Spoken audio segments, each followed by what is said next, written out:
오늘도 하나님 앞에 우리가 예배를 드립니다. 하나님의 말씀을 별말하지 않아도 하나님의 음성으로 듣고 한 구절 한 구절 귀 기울이면서 하나님의 말씀에 은혜 받는 우리 모두가 되시기를 예수님의 이름으로 축원합니다. 우리 이 구약 선지서들을 보면은 대부분 이 분열 왕국 시대 말기부터 포로 시대를 역사적 배경으로 이 구약 선지서들이 기록이 되어 있습니다. 그래서 이사야부터 시작해서 분량이 많은 성경을 대선지서라고 그러고, 그리고 뒤에 분량이 적은 성경들을 소선지서로 부릅니다. 근데 오늘 이 5권의 대선지서 중에서 맨 앞에 나오는 이사야서는 이 남유다가 멸망하기까지 비교적 많은 시간이 남아 있었던 때에 이 선민과 그 남은 자를 중심으로 심판과 회복이 반복될 이 역사의 전개 과정에 대하여서 경고하고 있고, 하나님의 약속의 말씀이 선포하고 있고, 종말론적으로는 이 구원의 궁극적인 도래에 대하여 증거하고 선포하고 있는 예언들이 기록되어 있는 말씀이 이사야서입니다. 그리고 에스겔서와 다니엘서는 이 바벨론 1차와 2차 침공 때에 이 바벨론 땅에 포로로 잡혀간 에스겔과 다니엘, 이 두 선지자가 바벨론 현지에서 받은 계시로서 이 하나님의 택함을 받은 이스라엘 백성들의 회복과 종말론적 예언에 대하여서 주로 기록하고 있는 말씀이기도 하죠. 근데 그에 비해 오늘 이 이사야서와 에스겔 및 다니엘서 중간에 위치한 선지서들 가운데서 그 분량이 가장 긴 것이 오늘 함께 나눌 에레미야서입니다. 이 에레미야서는 이 유다의 멸망이 급박하게 다가오던 때에 기록된 말씀이거든요. 그래서 이 바벨론에 의해서 예루살렘이 함락됨으로 말미암아 유다가 결정적으로 멸망하는 역사적 배경이 기록이 되어 있습니다. 그래서 이 배경 속에서 연속적으로 집중적으로 선포된 이 유다의 멸망과 이 포로 귀환 예언을 중심으로 기록하고 있는 말씀이 오늘 이 예레미야서예요. 특별히 이 예레미야서 1장에서는 보면은 하나님께서 이 예레미야를 부르시는 장면이 기록이 되어 있습니다. 그래서 이 예레미야를 부르는 이 장면 속에서 보면 특별히 가장 먼저 우리가 1절 함께 읽지는 않지만은 1절에 보면은 지명이 나와요. 이 베냐민 땅의 아나돗의 제사장 hil기야의 아들 예레미야의 말이니라 라고 기록되어 있습니다. 여기에서 주목해 봐야 되는 지명이 아나돗이에요. 이 아나돗이 어디냐 살펴보면 이 아나돗은 이 제사장 아비아달의 고향이기도 하거든요. 그런데 성경을 보면 아비아달은 솔로몬에 반역하였던 아도니아를 추종했던 자입니다. 그렇기 때문에 이 솔로몬의 반역한 자이기 때문에 솔로몬의 미움을 받아서 제사장직을 박탈당하고 아나돗으로 추방을 당했던 인물이 hil기야예요. 그러니까 이 아나돗은 우리가 쉽게 이야기하자면 유배지나 마찬가지입니다. 그러니까 이미 실패의 땅이고 수많은 죄인들이고 왕 앞에 버림을 받은 자들이 모여 있는 곳이 아나돗이라는 거예요. 더구나 이렇게 버림받고 제사장직까지도 박탈당한 후손이 에레미야라는 사실을 우리는 주목해 보아야 되는 것이죠. 이 그 아나돗에서 실패했다. 그러니까 다 뭐 죄인이고 버림받고 상처도 많고 뭐 그런 자들이 함께 모여 있는 그곳에서 하나님은 그 가운데서 에레미야를 부르시고 계시다라는 사실을 우리가 주목해 보아야 된다라는 것이죠.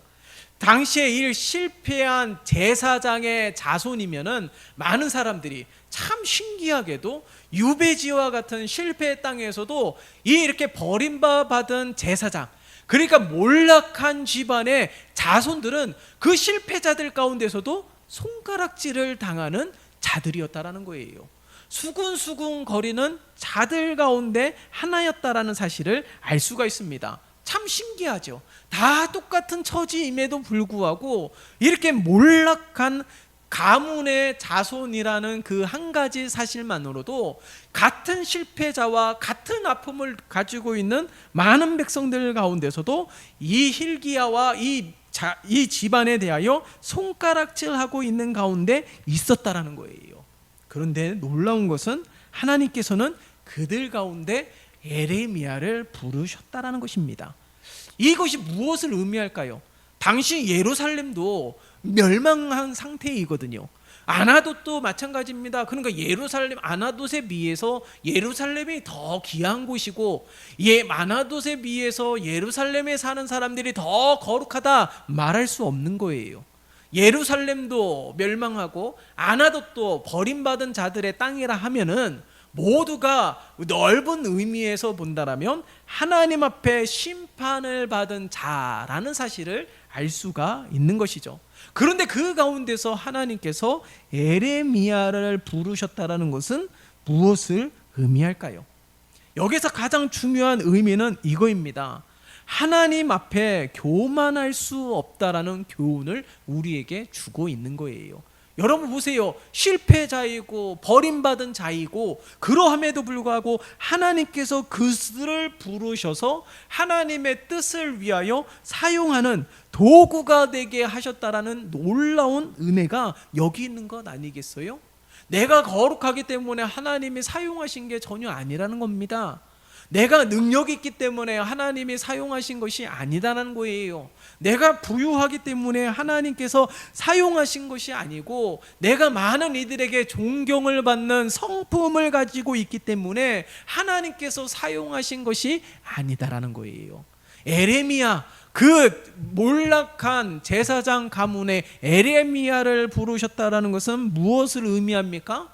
조금은 부족해도, 조금은 나약해도, 연약해도, 혈기가 있다 할지라도 하나님이 쓰시고자 한다라면은 하나님은 사용하신다라는 거예요. 그런데 중요한 것이 무엇입니까? 예루살렘에서도 하나님의 사람들이 있었을 거예요.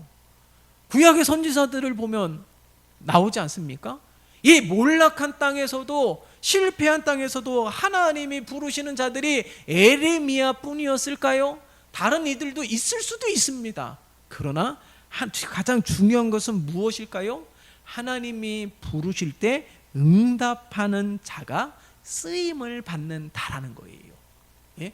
내가 비록 하나님의 일들을 하기에는 턱없이 부족하지만 그것은 어디까지나 나의 시선과 나의 생각이라는 거예요. 그러나 우리를 쓰시고자 하나님은 그러함에도 불구하고 우리를 부르셔서 에레미야처럼 사용하시는 것을 알 수가 있는 것이죠.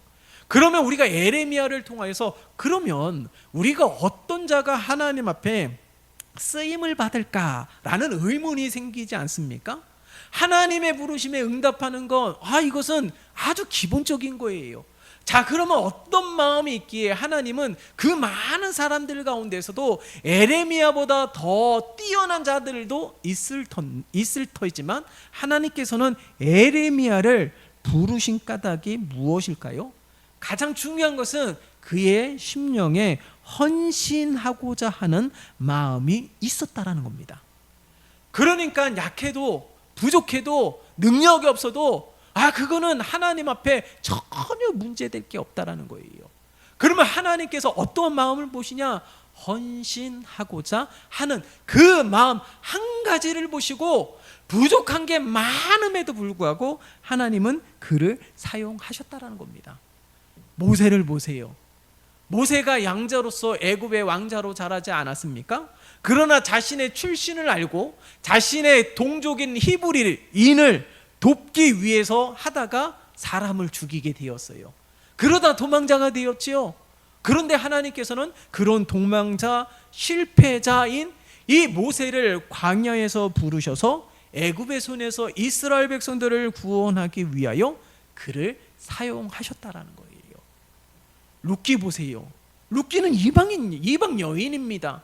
그러함에도 불구하고 어떻게 해요? 자기의 시어머니의 하나님이 나의 하나님이 된다라고 고백을 하지 않습니까? 이방 여인이에요. 그러함에도 불구하고 남편도 죽고 시어머니 입장에서는 아들이 다 죽었습니다. 이제는 며느리가 남이라고 해도 아무렇지도 않아요. 이상하지 않습니다. 제 고향 가서 살아도 돼요. 그런 며느리도 있었습니다. 하지만 루키는 어떻게 해요? 이 시어머니를 계속 모시면서 시어머니의 하나님이 나의 하나님이 되고 그렇게 고백을 하지 않습니까? 바로 이렇게 헌신하고자 하는 삶을 살아가고자 하는 그 마음을 하나님께서는 보시고 기쁘게 여기시고 그를 통하여서 놀라운 일들을 행하는 것을 우리는 잊으면 안 되는 것입니다. 여러분, 그렇기에 우리가 하나님 앞에 내가 무엇이건데 내가 이렇게 부름을 받습니까?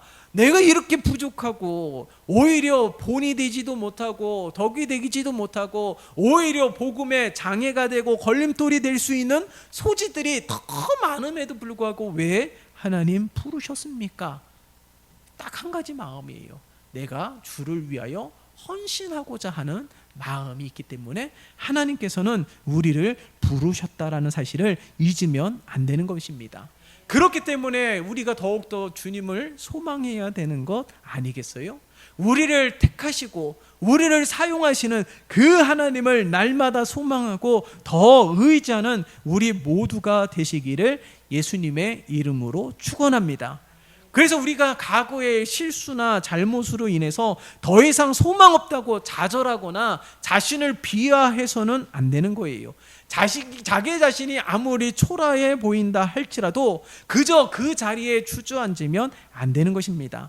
오히려 하나님께서는 더 큰 자비와 긍휼을 베푸셔서 오히려 우리를 더 귀하게 크게 강하게 부하게 쓰임받는 하나님의 놀라운 은혜를 누리게 될 줄 믿습니다. 바로 그 은혜로 하나님의 부르심에 응답하는 우리 모두가 되시기를 예수님의 이름으로 축원합니다. 그러니까 자꾸 부족한 나 자신을 묻지 마세요. 나의 실수를 바라보지 마시고 나를 부르신 하나님을 바라보세요. 내가 이렇게 부족한데도 불구하고 나를 사용하시고자 하시는 하나님을 바라보면서 날마다 하나님으로 인하여 기뻐하는 우리 모두가 되어야 될 줄 믿습니다. 바로 그런 우리 모두가 되시기를 예수님의 이름으로 축원합니다. 자, 보세요. 지금 에레미야가 부름을 받았던 시대를 가만히 살펴보면 모두가 힘든 상황 속에 놓여져 있는 시대를 살아가고 있습니다. 고통의 나날을 보내고 있는 그런 시대 속에서 하나님께서는 에레미야를 부르셨다라는 것입니다. 여러분, 여기 너무나도 중요하지 않습니까? 실패의 땅에서 자신도 몰락한 제사장 가문의 자손으로서 그렇게 버림을 받은 자이지만은 그런 시대적 상황 속에서 하나님께서 이 에레미야를 부르셔서 회복을 선포케 하셨다라는 겁니다. 무슨 말일까요? 여러분, 우리가 날마다 하나님을 바라보고 의지함으로 말미암아 하나님의 은혜 가운데 거하기 위하여 몸부림쳐야 될 줄 믿습니다. 여러분, 우리에게 소망이 있는 것이 아니에요. 하나님에게 소망이 있는 줄 믿습니다. 그렇기 때문에 시대를, 환경을 바라보면 원망하고 불평할 재료들이 얼마나 많이 있습니까? 그러나 하나님께서 에레미야를 부르신 까닭이 무엇이에요? 실패의 땅을 치유와 회복의 땅으로 바꾸시기 위하여, 회복해 하시기 위한 하나님의 놀라운 은혜가 있는 줄 믿습니다. 그러하기에 우리가 하나님의 부르심에 응답하면서 충성된 모습으로 하나님 앞에 서기 위하여 힘써야 될 줄 믿습니다. 그렇기 때문에 어떠한 상황 가운데서도 이 에레미야를 통하여서 우리가 본받아야 될 성품 가운데 하나가 변치 않는 믿음이라는 거예요. 진정한 믿음과 선행은 일생 동안 변치 않아야 되는 거예요. 몰락한 제사장 가문의 자손이라 할지라도, 자신이 거하고 있는 땅이 실패의 땅이라 할지라도 하나님을 향한 믿음이 변질이 되거나 변화가 있으면 안 되는 것입니다. 하나님을, 우리를 향한 사랑은 태초부터 시작된 이 하나님의 사랑은 조금도 변화가 없는 줄 믿습니다.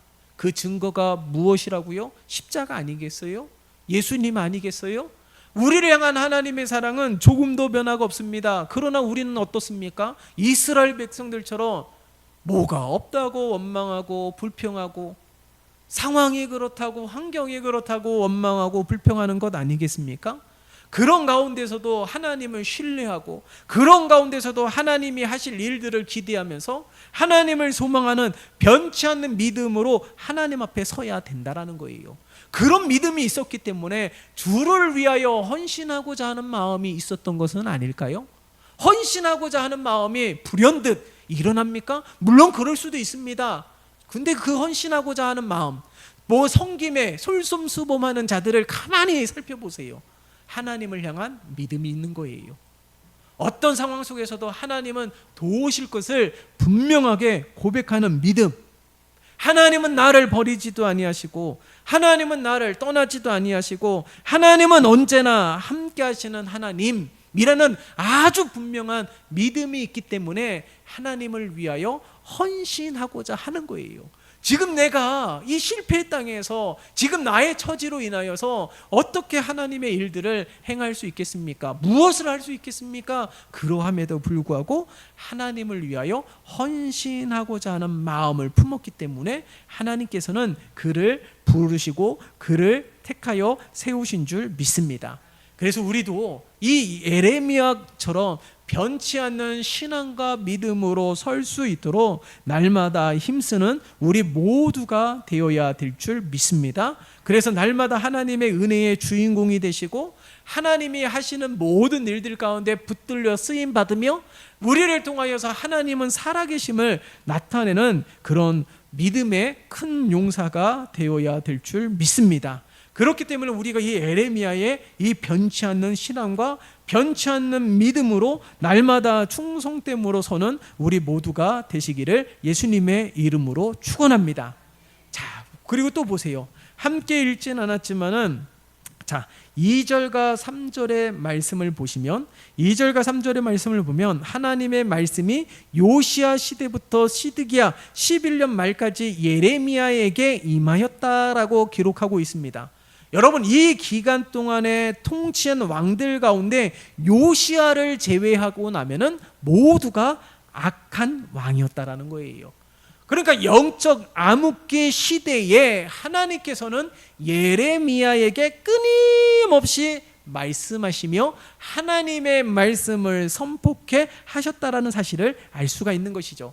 그것은 무엇을 의미할까요? 비록 하나님의 심판으로 하나님의 재앙으로 이방인들의 침략을 받아서 멸망하게 되고 포로로 끌려가게 되었지만은 하나님은 포기하지 않았다라는 거예요. 그것을 에레미야를 통하여서 증거하고 있다는 사실이죠. 그것을 에레미야를 통하여서 계속해서 하나님의 말씀, 그런 악한 왕이 지배하고 있는 그 암울한 시기 속에서도 하나님은 에레미야를 통하여서 끊임없이 일하고 계셨다라는 것입니다. 그렇기 때문에 하나님은 절대로 포기하지 아니하시고 하나님은 방관자가 되는 것이 아니라 침묵한 자가 되는 것이 아니라 우리가 혹 하나님은 우리의 기도를 들으실까? 왜 여전히 말씀하시지 않으실까? 하나님은 왜 이렇게 자꾸 우리를 내버려 두실까라고 생각하게 되겠지만은 에레미야를 통하여서 하나님은 단 한순간도 우리를 내버려 두지 않으셨다라는 거예요. 끊임없이 우리에게 말씀하셨다라는 겁니다. 끊임없이 개입하시고 끊임없이 간섭하시고 눈동자와 같이 살피시는 하나님의 은혜가 지금도 어제도 내일도 계속될 줄 믿습니다. 그런 은혜 가운데 살아가는 우리이기에 날마다 하나님을 더욱더 사랑하고 더욱더 하나님을 의지하는 우리 모두가 되시기를 예수님의 이름으로 축원합니다. 그래서 가장 중요한 것은 이 하나님의 성품을 담는 거예요. 이 예레미야처럼 이처럼 실패한 땅에서 포로 생활을 하고 있는 가운데서 이 같은 상황 속에서도 하나님의 말씀하시고 말씀하시는 하나님을 붙듦으로 말미암아 오히려 위로가 필요한 자신임에도 불구하고 오히려 하나님의 위로하심과 하나님의 자비와 하나님의 사랑을 흘려보내는 통로로서 쓰여지고 있다는 사실을 우리는 기억해야 되는 것이죠. 그렇기 때문에 날마다 이 하나님의 끊임없는 자비와 은혜와 사랑이 넘치는 삶이 에레미야였던 것처럼 오늘날도 우리의 삶이 바로 그러한 삶이다라는 것을 말씀하고 있는 거예요. 여러분, 나 예레미야처럼 하나님의 직접적인 음성을 못 들었습니다. 그래서 하나님이 나를 사랑하고 있는지 저는 아직까지도 물음표를 달 수밖에 없어요. 하나님의 위로하심이 필요하지만 하나님의 위로하심이 경험한 적이 드뭅니다 라고 이렇게 말을 할 수 있겠지만은 오늘 하나님께서는 에레미야를 통하여서 하나님은 끊임없이 말씀하시고 끊임없이 함께 하시고 조금도 변함이 없었다는 크고 다함이 없는 사랑을 날마다 우리에게 베풀어 주시고 충만케 하시는 하나님이심을 우리에게 말씀하고 있는 거예요. 그래서 오늘 이 에레미야처럼 날마다 하나님 안에 거하기 위하여 몸부림쳐야 되는 겁니다. 상황이 어려울수록 내 마음이 공고할수록 낙심이 될수록 계속해서 하나님 안에 거하고 더욱더 경건하게 서고 더욱더 거룩하게 서기 위하여 날마다 힘쓰는 우리 모두가 되시기를 예수님의 이름으로 축원합니다.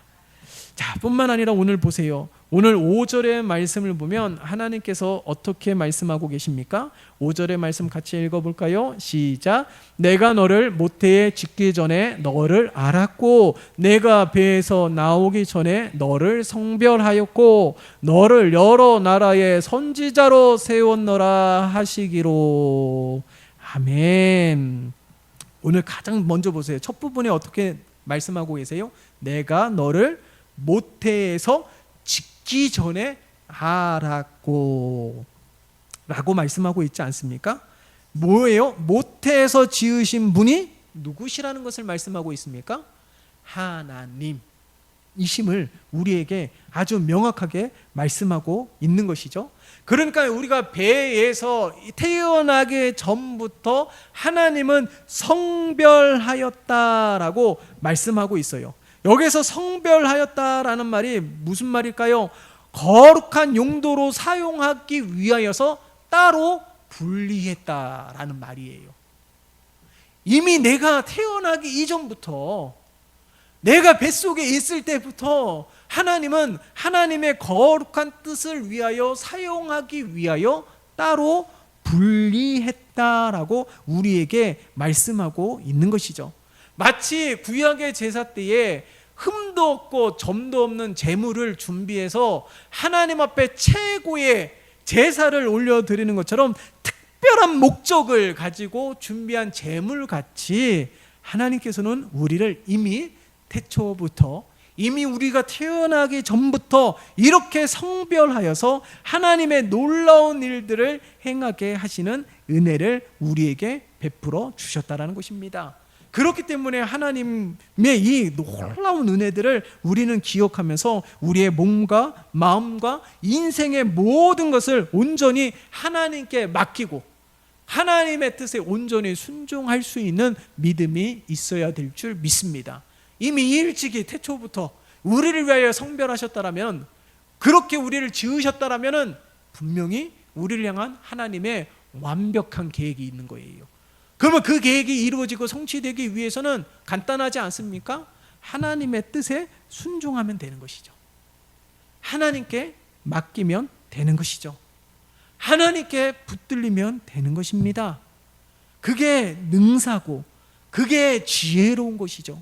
그렇기 때문에 오늘 이 말씀을 통하여서 우리는 우리를 하나님의 뜻하신 대로 영광스러운 계획에 의하여 우리를 빚어주시고 세워주신 이 하나님의 놀라운 은혜를 기억하면서 하나님을 온전히 붙드는 우리 모두가 되시기를 예수님의 이름으로 축원합니다. 그렇기 때문에 하나님 앞에 이처럼 일꾼으로 쓰여지기 위해서는 오늘 7절의 말씀을 보세요. 7절의 말씀 같이 읽어볼까요? 시작.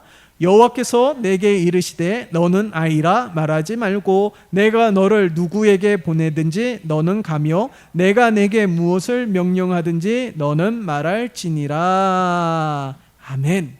하나님께서 어떻게 말씀하셨어요? 하나님의 일꾼으로 세우고자 한다라면은 내 안에 인간적인 조건을 바라보지 말라라는 것이에요. 에레미야가 어떻게 이야기했습니까? 그 앞에 6절의 말씀을 보면 내가 이르되 슬프도소이다 주 여호와여 보소서 나는 아이라 말을 하잖아요. 그런데 하나님께서는 어떻게 우리가 함께 읽었던 7절의 말씀을 통하여서 분명하게 말씀하고 계시지 않습니까? 너는 아이라 말하지 말라. 왜요? 인간적인 조건을 보지 말라라는 겁니다. 남들과 비교할 때는 턱없이 부족하지만 그런 인간적인 조건을 보지 말라라는 거예요. 오히려 더욱더 그것을 통해서 더욱더 하나님이 위대하시다 찬양할 수 있는 것 아니겠습니까? 그럼에도 불구하고 나를 부르셨다라는 거예요. 그럼에도 불구하고 나를 통하여 사용하시고자 하시는 하나님의 놀라운 위대하심을 볼 수 있다라는 것이죠. 그렇기 때문에 예레미야를 통하여 말씀하고 있는 것처럼 동일하게 오늘 우리에게 말씀하고 있는 줄 믿습니다. 다시 한번 읽어볼까요? 7절의 말씀 시작. 여호와께서 내게 이르시되 너는 아이라 말하지 말고 내가 너를 누구에게 보내든지 너는 가며 내가 내게 무엇을 명령하든지 너는 말할지니라. 아멘. 너는 아이라 말하지 말고 내가 너를 누구에게 보내든지 어떻게 해요? 너는 가며 내게 무엇을 명령하든지 어떻게 해요? 너는 말할지니라 라는 거예요. 무슨 말일까요? 자꾸 내 조건과 나의 상황을 바라보면서 하나님의 계획과 뜻을 막는 장애물이 되지 말고 더 이상 아이라 말하지 말고 어디를 보내든지 가며 무엇을 말하게 하든지 너는 말할지니라 라고 단호하게 우리에게 말씀하고 있는 것이죠. 그러니까 하나님이 하시는 일은 인간적인 능력이나 힘으로 되는 것이 아니라는 거예요. 하나님이 하시는 일은 하나님의 능력으로 되는 것이죠. 그래서 애굽에서 이스라엘 백성들이 출애굽하게 된 게 모세의 위대한 능력 때문에 그렇습니까? 아니잖아요. 홍해가 갈라진 게 모세의 위대한 영성 때문에 그렇습니까? 아니잖아요. 하나님의 능력을 나타내는 것 아니겠어요? 우리 주님이 풍랑을 잠잠케 하신 것도 보세요. 우리 주님의 능력을 나타내는 거예요. 그랬더니 제자들이 그 모습을 보면서 우리 주님이 누구이기에 저 풍랑까지도 잠잠케 하는가? 라고 그렇게 이야기하지 않습니까? 그러니까 하나님의 일들은 인간적인 능력과 힘에 의하여 되는 것이 아니라는 거예요. 모세도 보세요. 몇 세에 부르심을 받았습니까? 80세에 부르심을 받았어요. 80세에 부르심을 받아서 이 이스라엘 백성들을 이끈 위대한 지도자가 되지 않았습니까? 예수님의 12제자들도 보세요. 베드로도 보세요. 이 어부임에도 불구하고 맨날 바닷일 하면서 제대로 된 교육을 받지 못했던 자임에도 불구하고 하나님은 초대교회의 큰 부흥을 일으키는데 귀하게 쓰임받았던 일꾼이 될 수 있었다라는 것을 우리들에게 증거하고 있는 것이죠. 그러니까 인간적인 능력으로 되는 것이 아닙니다. 하나님의 능력으로 됩니다. 그러므로 우리들에게 다시 한번 말씀하고 있는 것처럼 나는 아이라 말하지 말라라는 거예요. 그 인간적인 조건, 안 될 수밖에 없는 조건, 안 되는 이유, 그것을 바라보지 말고 하나님의 초월적인 능력을 바라보라는 거예요. 차라리 하나님의 초월적인 능력을 의지하라는 겁니다. 하나님의 초월적인 능력을 기대하며 하나님께 도움을 간구하는 우리 모두가 되어야 될 줄 믿습니다. 그리고 오늘 이 에레미야가 바로 그렇게 쓰임을 받았다라는 것이죠. 에레미야가 오늘날 누구입니까? 우리예요. 에레미야가 오늘날 누구입니까? 우리의 가정 아닙니까? 에레미야가 오늘날 누구입니까? 오늘날 우리 교회 아니에요? 에레미야가 누구입니까? 오늘날 이 민족이 아니겠습니까?